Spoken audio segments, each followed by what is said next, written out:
Hey, assalamu alaikum everyone. Welcome back to my channel Pori's Lifestyle.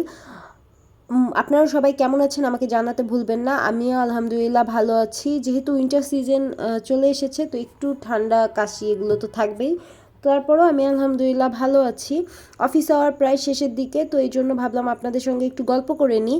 তো আপনারা please comment বক্সে লিখতে ভুলবেন না আপনারা সবাই কেমন আছেন, এবং যদি নতুন হন তাহলে প্লিজ বেল আইকন ক্লিক করবেন এবং অলওয়েজ নোটিফিকেশান পেয়ে যাবেন। এই যে রবিনহুড পান্ডে, ও আমার কলিগ, ছেলেটা অসম্ভব ট্যালেন্টেড, এবং ওর এনার্জি অ্যান্ড কাজের প্রতি যেই আগ্রহ, এটা মানে অনেক ভালো একটা পজিটিভ সাইন।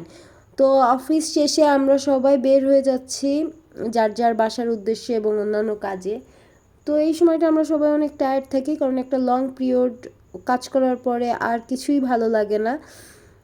তো মেট্রো স্টেশনে পৌঁছানোর পরে আমি চারিপাশ একটু অবজার্ভ করছিলাম এবং অনেক গল্প শুনছিলাম আন্টিদের, যে গল্পগুলো আসলে শেয়ার করার মতো না, তবে আমি খুব এন্টারটেন পাই। আমি 11 নম্বর স্টেশনে নামার পরে দেখি কেউ নেই, সব সব ফাঁকা হয়ে গিয়েছে, কেউ নেই মানে কেউ নেই। তো আমি বসে বসে অনেক কিছু চিন্তা করছিলাম, অলস মস্তিষ্ক শয়তানের কারখানা।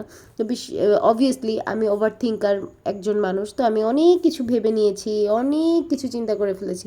পরে ভাবলাম না, এখন এত কিছু চিন্তা করলে হবে না, এখানে বসে বসে আমাকে বাসায় যেতে হবে।